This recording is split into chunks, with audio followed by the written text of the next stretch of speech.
Can you hear me? Okay. Amen. Coming in. Hello, everyone.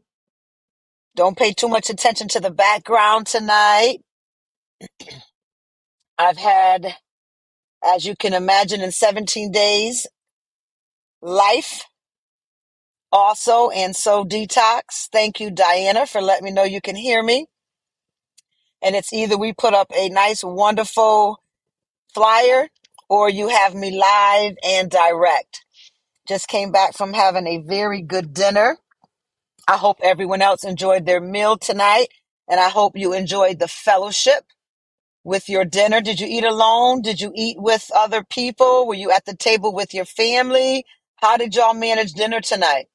Was everyone in separate rooms, or are we working emotional intelligence and in working on our relationships? We are gathering together to eat. Tell me how your dinner was tonight.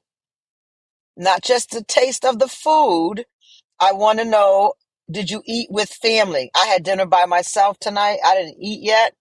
Chevelle, it's after 8. Had dinner with family at the table. Beautiful. Separate times. It was okay, Ashley. Let's work on these 30 days having dinner with our family. Dejan, no. Keita says it was together. Good. Let's work on that. I know it takes a lot of time and it's very different from what we're used to, but some of these things that were established early in our families, there was a reason for it. So let's try to get back to that. I want to say good evening to Dominique. Gwyneth, thank you. Hello, Ashley Otera. Tasha Ross. Hello, Florence. Leah. Good evening, Prudence and Jason. Rochelle. Hello, Renee. Ashley Dye. Dolores. Nanita. Diana, Lydia Cordova, good evening. Greetings, family.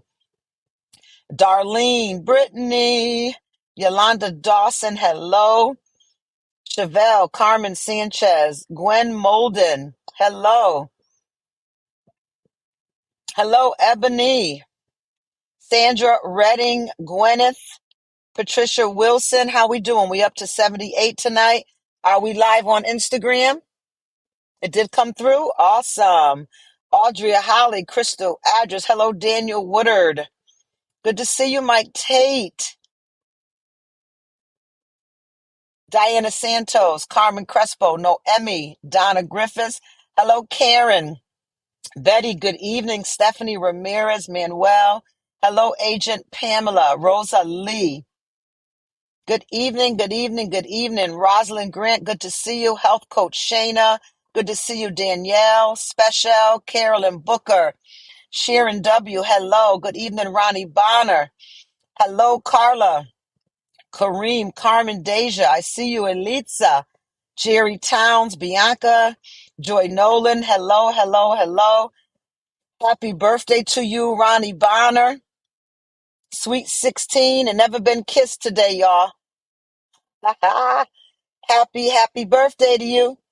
Happy birthday to you. Hello, Chevelle. Yes. George Mason, good to see you on. Vanessa Thomasina. Hello, family. Selena's, good to see you. Good to see you, Dejan. Hello, my loves. We're going to jump in and get started. Give a few shout outs to Anna. I'm going to give a few shout outs and we're going to jump in. I am doing well tonight. I just came from a really wonderful dinner tonight. Had some wonderful au gratin potatoes. Anybody know about au gratin potatoes?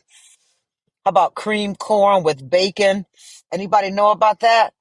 A seafood mix with some scallops and shrimp and salmon and a crab cake. Ooh, yeah, I'm feeling mighty right. And about 3 or 4 spoonfuls of creme brulee. That's my favorite dessert, if everybody wants to know. Creme brulee, my favorite dessert. Good evening, family. And tonight I was able to have dinner with a wonderful couple. It was beautiful because most times Peyton and I kind of go our own way. and it just ends up with me and Diamond. But we're back in tonight. We're back in tonight. We're going to continue on in chapter 5. Ebony, can you hear me? Okay, good. We're going to continue on in chapter 5. I just want to give a quick shout out. I want to thank Renee. Thank you for sewing into Cash App. Thank you, Ashley. And let's see. Ebony, thank you for sewing. Cam, thank you, thank you, thank you. That's Damien sent it today. Today, I thank you, Vanessa, Rochelle, thank you. Jerry Towns, thank you. And thank you, Anna. Thank you all so much. Deja, thank you guys so much. God bless you. I appreciate you. Norina, I appreciate you so much. Thank you guys very much. I pray for you and I love you. And we prophesy every night to you. So I expect 2024 to be the year of proper doors opening for us. But we do want to be prepared to enter into these doors. Because when doors open, you want to know that you're ready so that the door does not close on you once you get in there. That's not the kind of 2024 we're working on, right? So last night we talked a great while, starting chapter 5, and we were talking about patience. We talked about working it in our relationships. We talked about instant gratification, stress and anxiety, high expectations, lack of control, FOMO. Somebody say FOMO. We talked about overloaded schedules, perceived inefficiencies, personality traits, lack of coping skills, digital distractions, and most of all, fear of failure. So tonight we're talking about understanding the underlying reasons for impatience is the first step in addressing and managing by practicing patient building techniques and adopting a more mindful and accepting approach to waiting. Individuals can gradually increase their tolerance. How many need to increase their tolerance? How were you in traffic today? How were you in the workplace today? How were you with the children this morning? How were you with schedules today? Practicing waiting, which will gradually increase our tolerance for delays and uncertainty.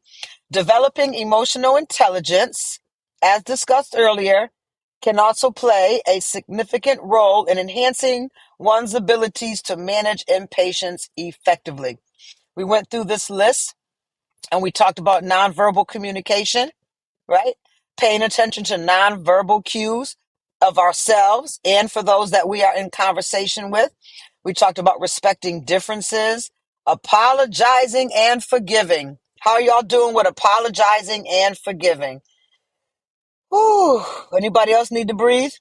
How about staying open to feedback, practicing gratitude, self-care, celebrating milestones?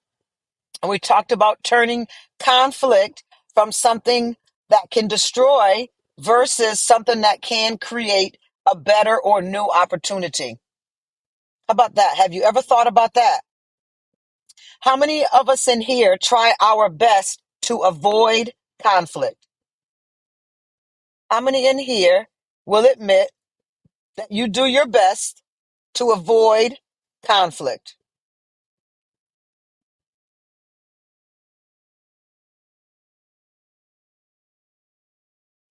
I'm waiting. I don't like drama. Okay.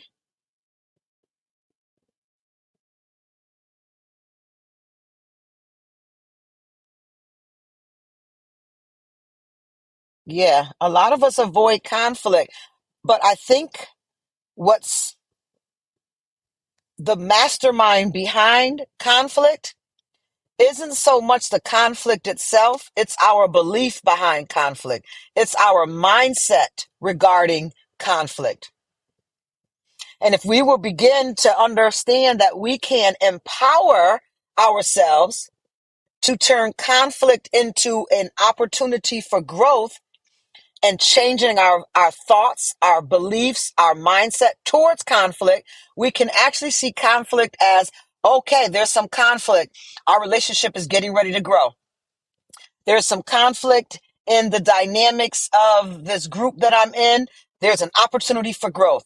If we can begin to change our thinking and instead fearing conflict, instead of seeing conflict as drama, instead of thinking conflict means you're going to have to argue with someone, that you're afraid that you're going to lose it and be embarrassed about how you really lack emotional intelligence, saying the wrong thing, or being attacked or bullied.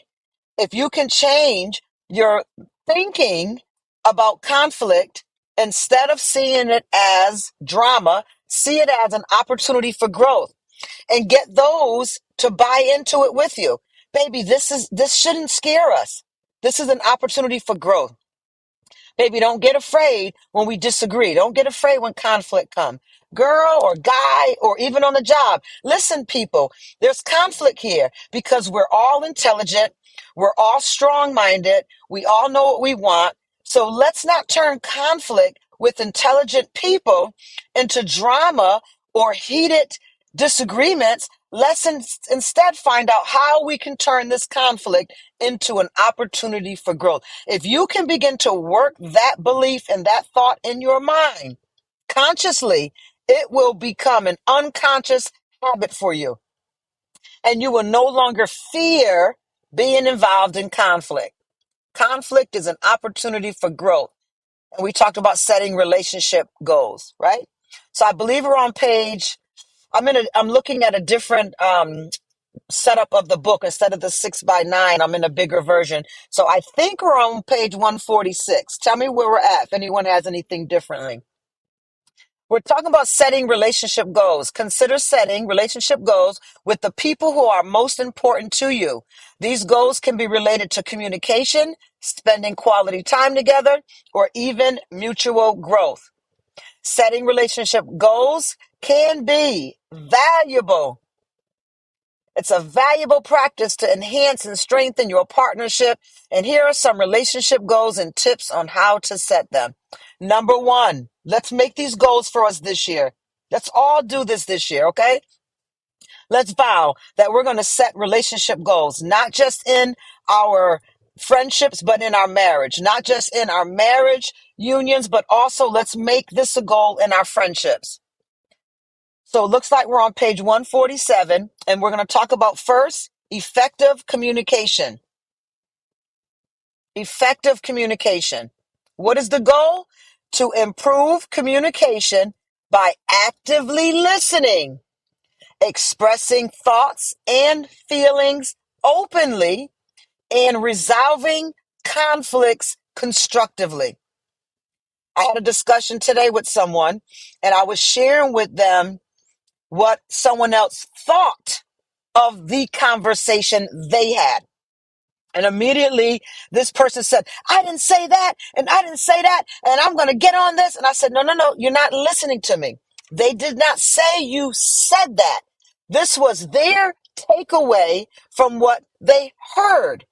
I need you to start actively listening instead of ready to respond to what it is that I'm saying to you. It was like, okay. I didn't get that. Sometimes we're so quick to defend.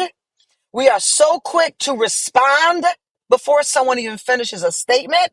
We have made up our mind on how we're going to answer or how we're going to jump on someone else when we haven't even finished speaking about the topic. We cannot be, there we go, Ronnie Bonner. That's Corindus's favorite statement, right? We have to learn to listen to understand and not to respond.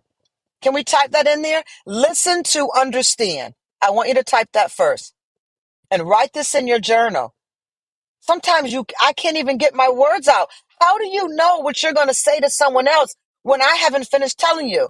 And then you need to find out, okay, when I listen and am I hearing exactly one part of the conversation, or is there a perspective that's also being offered on the conversation? When you're quick to just gather to respond, you can cause a lot of gossip and a lot of drama You can cause a lot of confusion. You have to learn to listen. And if you're not used to listening, you will have to do something that most people think is elementary. Okay, let me repeat this back. Or can you repeat this again to me? Because we have to learn to listen to understand. Most of us are always fighting, always defending, and we've missed the whole conversation. It's a spirit of confusion, Shakira. Let's practice to listen to understand. I see y'all are typing it. Thank you. And now let's type the next line. Instead of listening to respond. Put that down. Instead of listening to respond. We've been talking about active listening for at least 3 years now. Active listening came up with self-awareness, which was So Detox 2022. 2023 was defense mechanisms. And now 2024, we're in emotional intelligence, and we are still here dealing with active listening. Someone should be able to finish what they're saying, even if you know. Sometimes we're so good, we know what you're going to say, but you still have to listen. And then don't listen to respond. Listen to find out what's the proper response. A whole bunch of drama almost opened up, all because someone was sharing a perspective after they shared the actual conversation.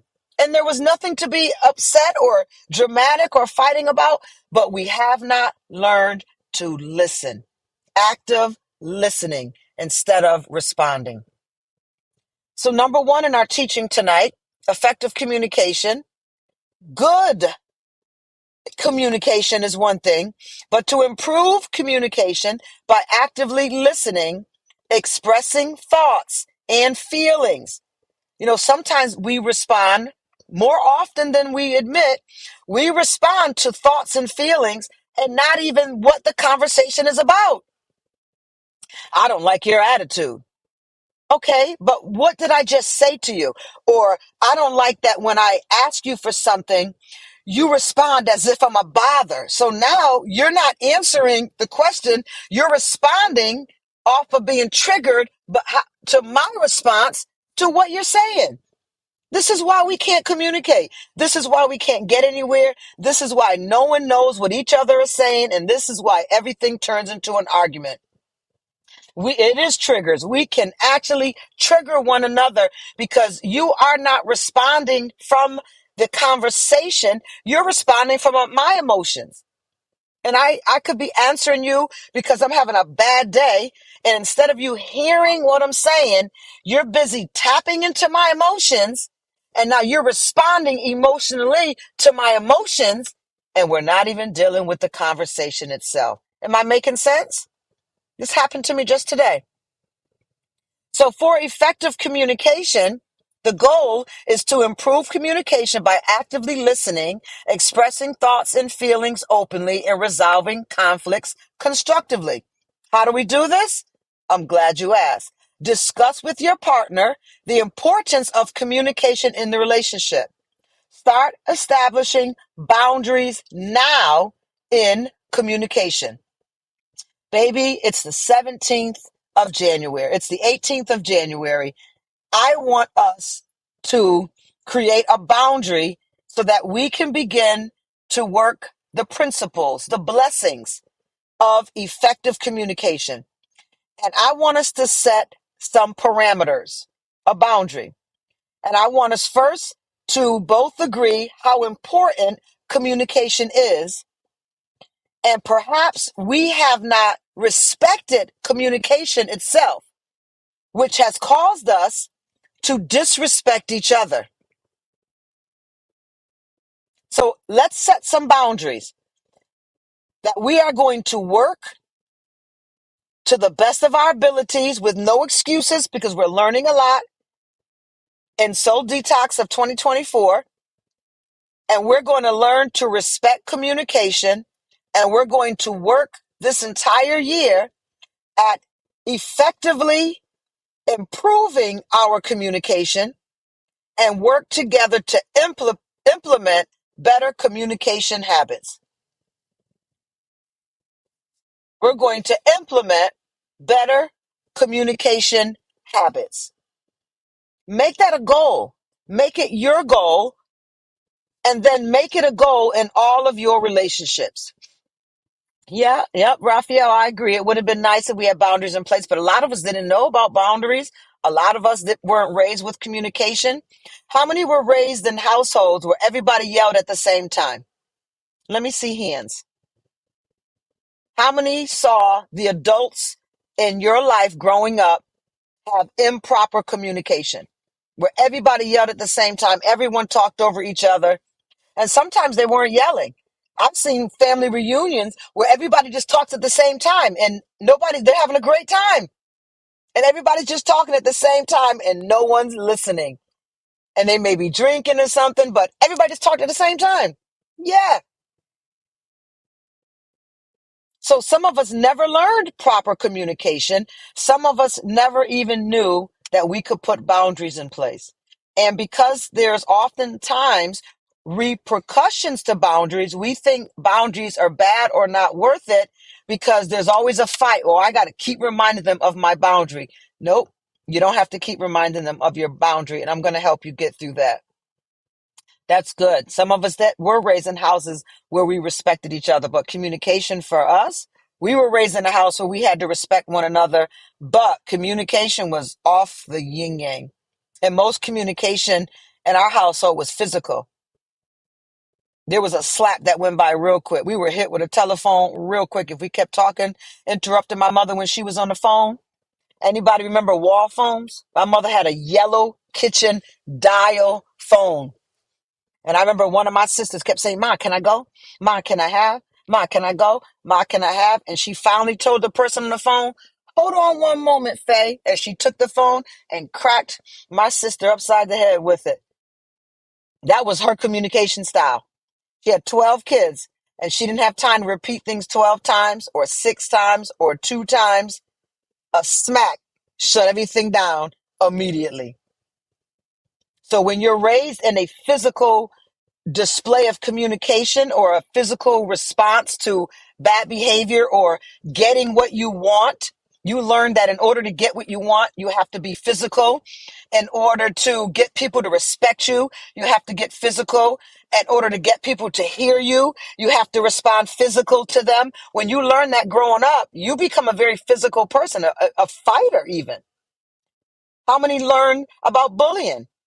When you learn to bully to get what you want, or to take what you want in order to get it, or to manipulate in order to get what you want, or lie or steal to get what you wanted. And these don't disappear, they grow with us. And then, we go to church and people be like, oh, you still lying and cheating and stealing and fighting and manipulating and you in church? Yeah, I'm only in church. I have not transformed the renewing of my mind yet. So you can be in church a great part of your life and never get to the transforming work in all of those ways that you learned in that household, which is your first church. You're just going to carry on right into your church relationship.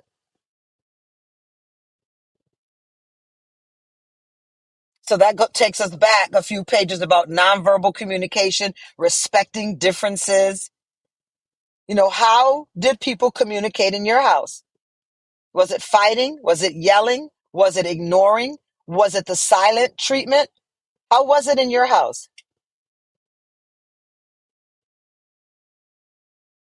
Oh, I'm sorry, Stacy. Thanks for letting us know. Instagram is just very difficult, and I don't know why in 2024 it's so hard to you can't connect it like Facebook and YouTube. All of the above, silent treatment, ignoring, a mixture. Did you see adults in denial, complete denial? I was watching Hoarders today. And this little boy grew up in the house with hoarding parents. It started with the mom, and the dad just blended right in with the dynamics of mother's hoarding. And the child grew up in it, and he hates it. And he's angry at his parents, and he loves them because they're his parents, but yet he's angry at them. And he will not give himself permission to be angry with them because they're his parents. So he's gained all this weight at 14 years of age because he's carrying emotional weight from mom's emotional hoarding and dad's codependency to mom, and he shifted right in the hoarding with her. And that's the dynamics of the household he's growing up with.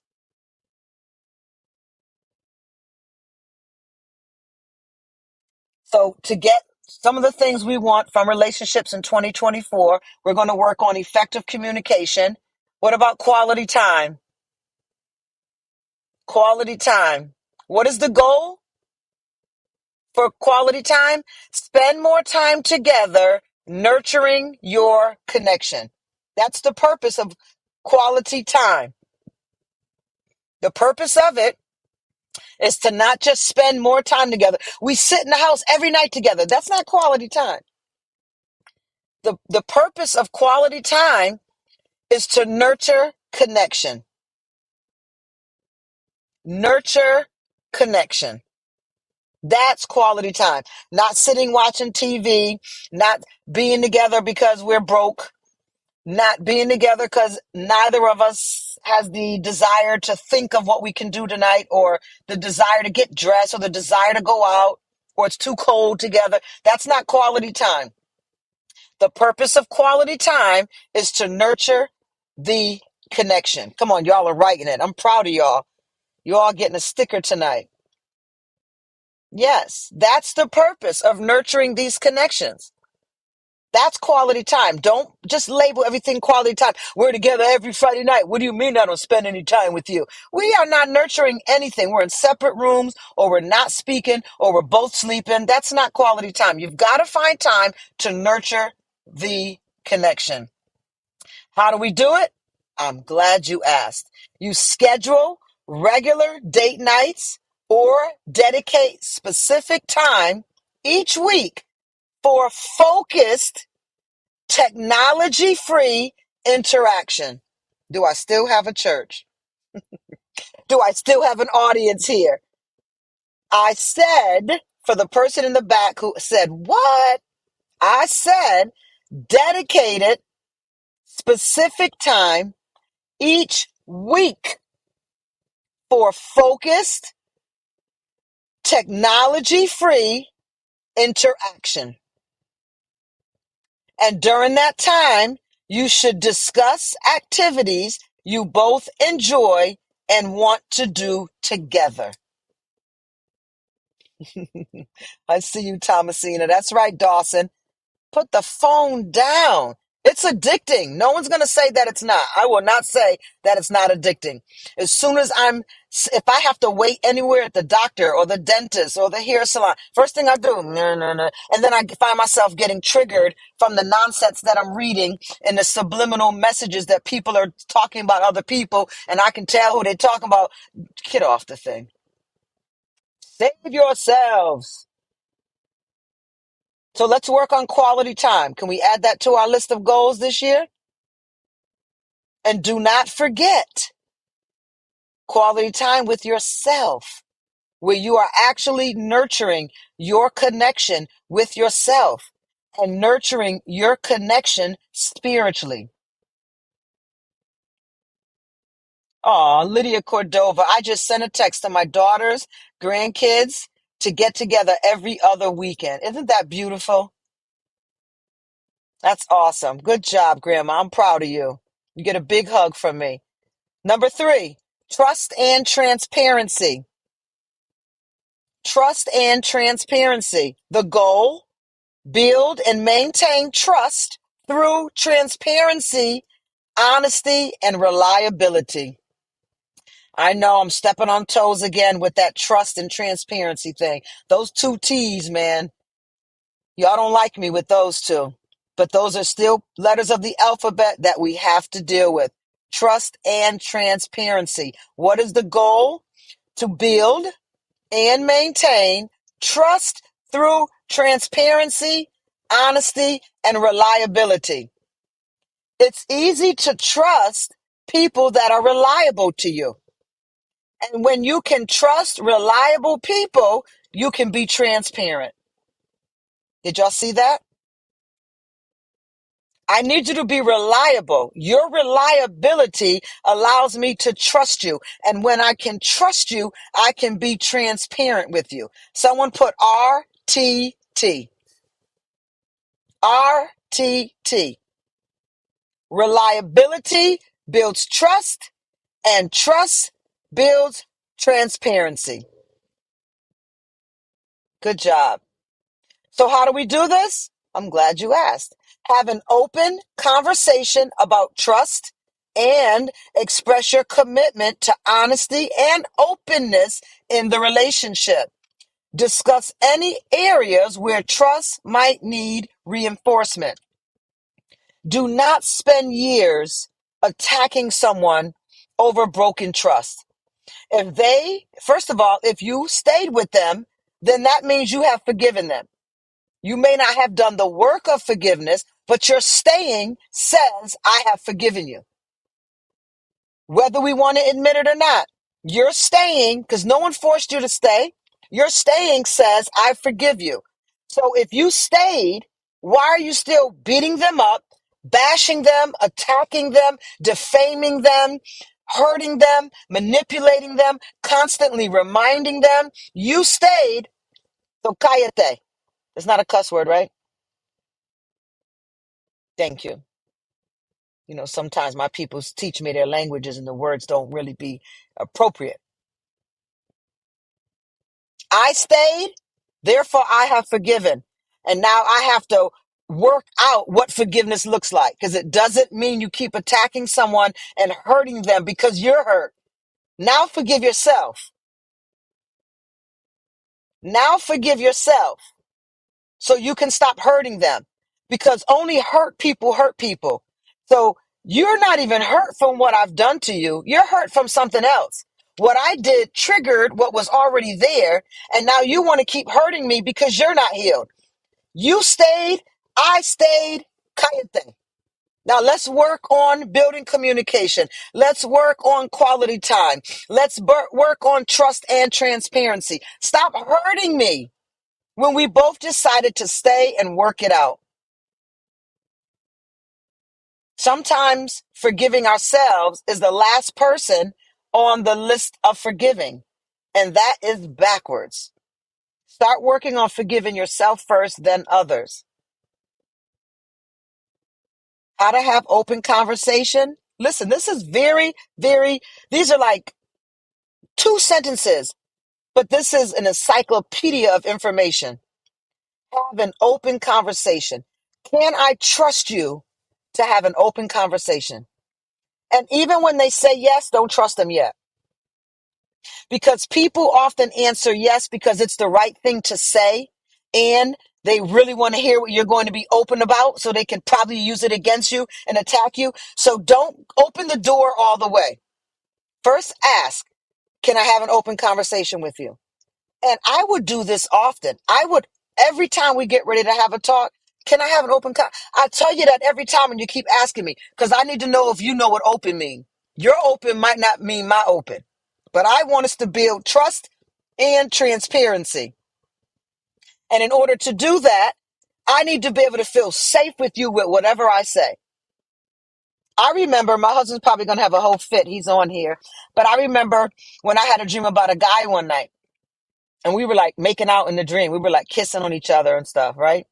And when I woke up, I said, whew, okay. And I woke him up out of his sleep and I told him what happened. And he was like, don't tell me that. I was like, no, I need to tell you this. I don't want to tell this to my girlfriends. I need you to cover me. Something's in my soul that either a dream or a fantasy or lust or demonic attack is happening to me. And there's a seed that's trying to be planted. And sometimes people, in covering our spouses, we have to cover them when they're going through times like this.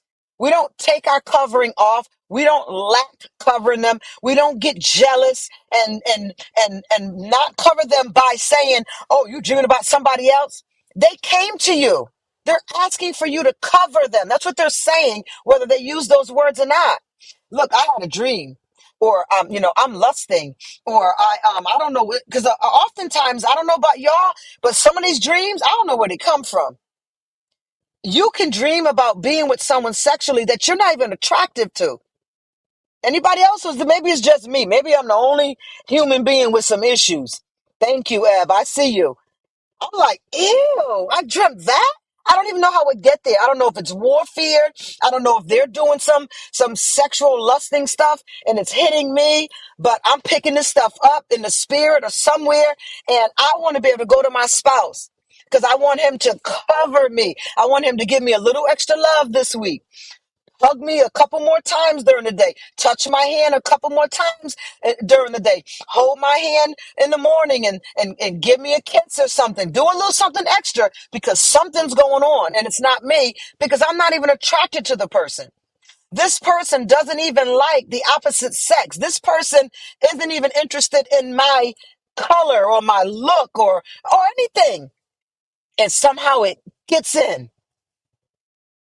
And we say we're supposed to cover our spouse, but as soon as they tell us something that we want to use to attack them with, all of a sudden now we ain't covering them. That's not safe and that's not good. I think even if a spouse steps out, you need to cover them. You haven't left. That's just me, but we won't do that tonight because I'll get a lot of feedback on that one. Unhappy feedback on that one. But if you really want to know what covering isn't something you do when you agree. Covering is something you do because you covenanted that you would cover.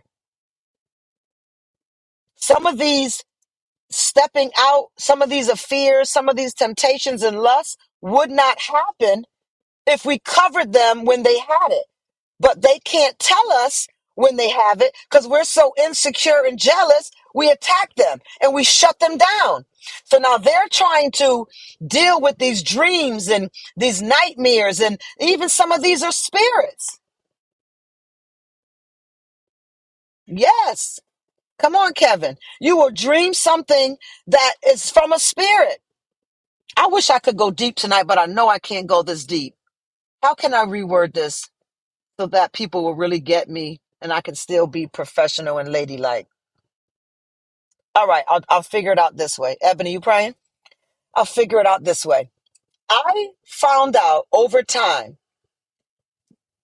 that people have masturbated with other people in mind, and other people pick them up in thought or dreams. So sometimes people are doing things to your picture. This is probably too deep for y'all. God help this apostle. They're doing something in the realm of imagination. I'm okay, Ebony? They're doing something in the realm of imagination. They're doing something, because remember the Bible says to cast down imaginations. Imagination is a high place. Imagination is a spiritual place. And I found out because when people come to my mind, I text them. It's just a habit I always had. You will rarely hear me say when someone requests, pray for me. And I'll be like, okay, no, I need to do it right now. I'm going to pray for you right now. I don't play with stuff like that because I know what happens with time and we get busy. No, you want prayer? We're going to pray right now. And so when this person came to my mind, I was like, hey, I thought of you the other day. And they looked at me crazy. And it happened at least 3 times. And do you know, I found out that this person was masturbating using imagination, and it pulled my thought in to them. I didn't know anything sexual. I didn't know anything like that was going on. And then they got into my dreams. I didn't understand how they got into my dream. I wasn't doing anything. I promised before God Almighty, the only person I need to be accountable to first. I wasn't doing anything. And I found out that they had pulled a part of me. You can believe in spirits or energies, or you can believe in imagination. They pulled me in, and I picked up on something with them, but I did not know it was anything sexual. And then I found out that people can use imagination, which makes masturbation spiritually unacceptable to God, because you can pull someone else in through the high place of imagination. Am I teaching tonight or what? This is why, thank you, Kevin. This is why masturbation, people are like, why is masturbation a sin? Well, yeah, Old Testament says don't waste the seed because God wanted us to multiply and fulfill the earth. And now we are not only together for multiplication and fulfilling the earth, that fantasy should be with the person that you're with. And when it's not, when somebody's pulling on you spiritually, or you're a very spiritual person, or you are very open spiritually, someone can pull you in through the spirit of imagination, through the realm of imagination. Thank you, Elaine. I know people who ended up sleeping with people that they didn't want to sleep with because the person had been having imagination sex with them for a year. And eventually they were able to, I'll just use this word, to woo them in physically, but they started through imagination. Casting down every imagination and high place that exalted itself. Pull down imagination. You're attacking your spouse when your spouse needs you to cover them. Somebody's pulling on me through imagination. Somebody can see you in the mall. They can see you right on here. You know how many inboxes you get when you do lives like this? You know you look bad, and people inbox you, oh, you looking good. You know you are burnt out and stressed out, and you feel like you 80 years old, and they'll text you and say, ooh, you looking sweet, mama. And you like, man, you a lying demon. I know how I look right now. Spouses, learn to cover your spouse. Let them have a safe place with you, and let them be able to tell you, oh, I dreamt about something last night that was lustful. Oh, I did something in a dream last night.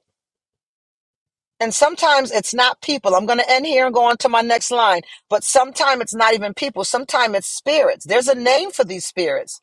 Look them up. They're sexual spirits. If you believe in this stuff, you can hear me. If not, at least look it up, even if you don't believe in it, so that you can be aware of a world that we cannot see that still exists, whether you can see it or not. Be careful with imagination. Woo! Sometimes you can't get yourself back, people. And you can get caught up in some lusting things that will have you in the realm of the demonic.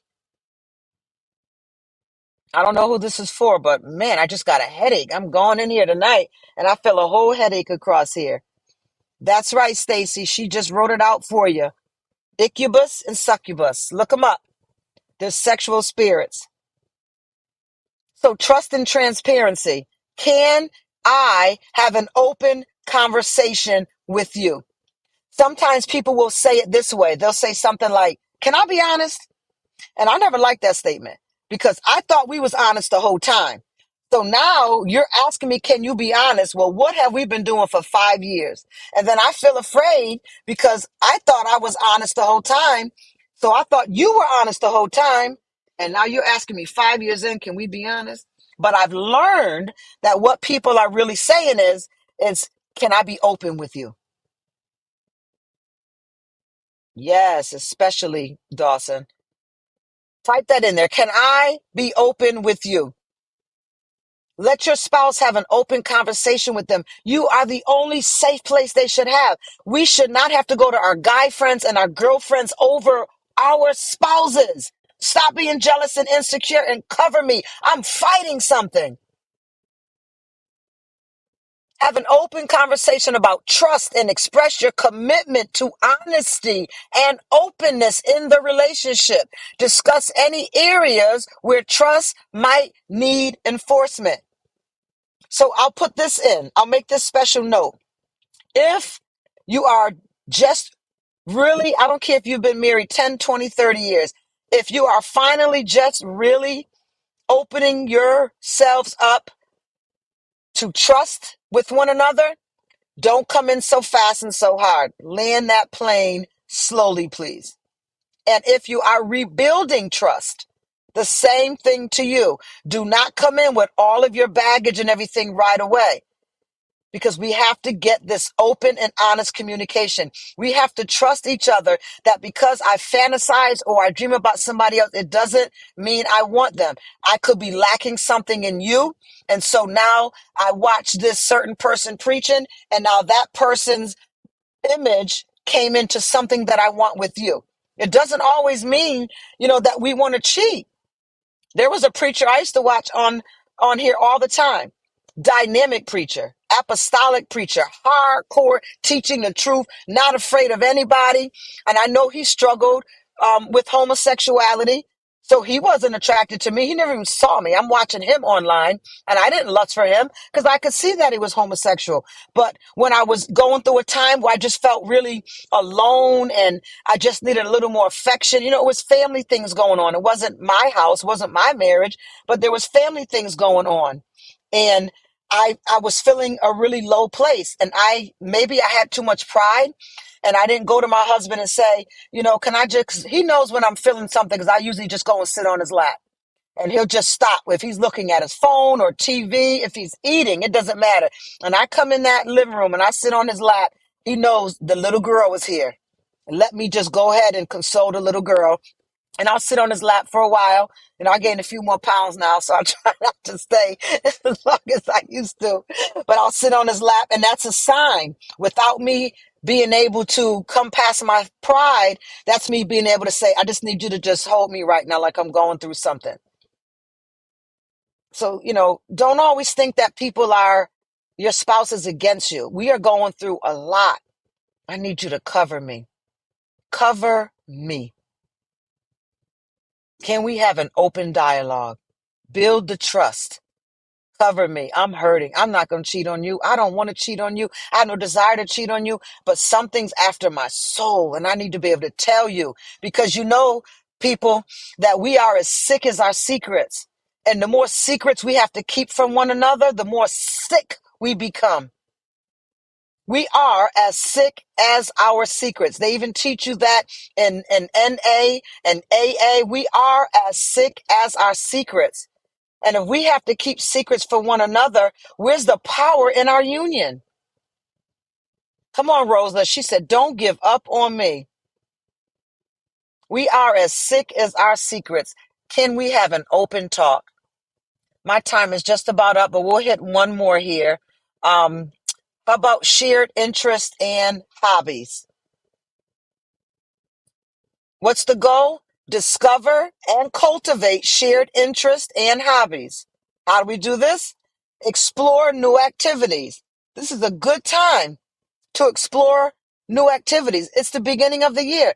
Every month, find something that you want to do together with your friends, with your children, with your grandchildren, with your union, your spouse. Find something with yourself. Find something every month that you want to do. And how do you do it? Explore new activities together and be open to trying things your partner enjoys. Make a list of activities you both want and try them and plan to engage them regularly. Angela said one of her faves. That's beautiful. How about intimacy and affection? Intimacy and affection. What is the goal? To enhance physical and emotional intimacy in your relationship. How do we do it? Communicate your desires and needs regarding intimacy with your partner. Set aside time for affectionate gestures and prioritize emotional connections. Did you hear me? Set aside time. The enemy is after our time, y'all. We are so busy. So busy. Set aside time for affectionate gestures and prioritize emotional connection. Go ahead. I like that one, Kevin. Get your covers ready. I like that. Affectionate gestures. Write that down, married people.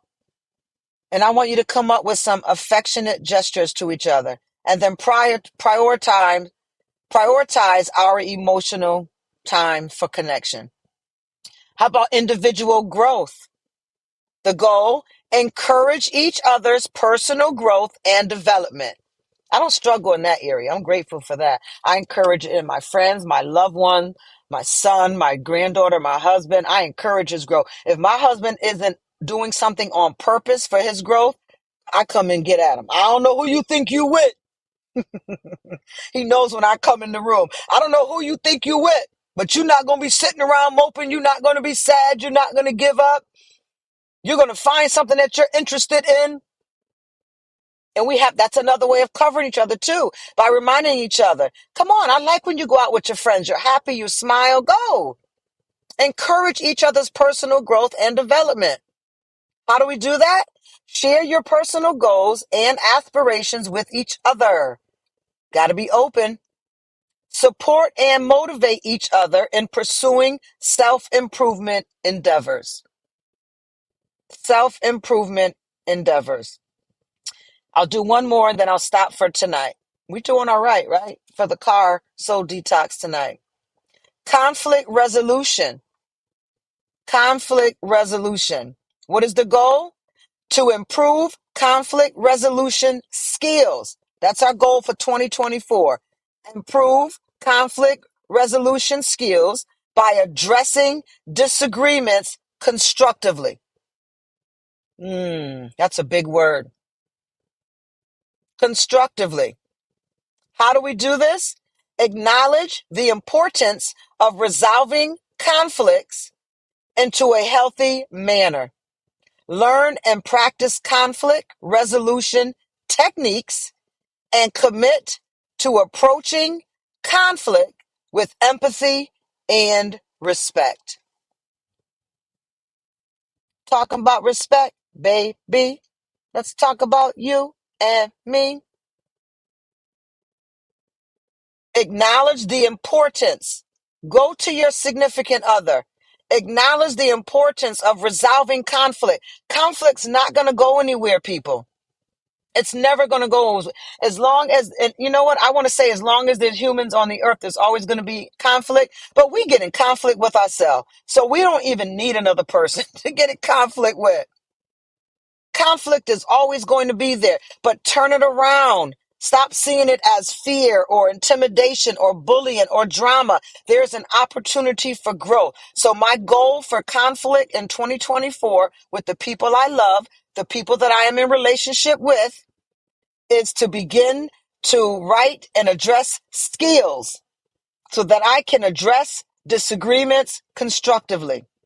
How do we do it? We're going to acknowledge the importance of resolving conflict in a healthy manner. I can't stand putting stuff under the carpet.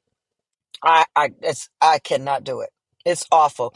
I can move on from an argument temporarily, but we have to go back and address it. And if we don't go back and address it, it still is the elephant in the room. And sometimes there will be a whole lot of elephants in the room. And you think it's over because I haven't addressed it or brought it up, but I know how to move on with life. I have to work. I have to teach. I have to be a grandmother. I have to preach. I have to do lives. So I can't be mad at you and have my heart open to God molding and moving and using me in the capacity that he does. But trust me, that elephant is there and I see it. And we have to go back and address it. And we have to learn how to do it in a healthy manner. And it's our job. We can get a pastor and a counselor, a therapist, a mediator. We can do all that. And I do recommend all of them.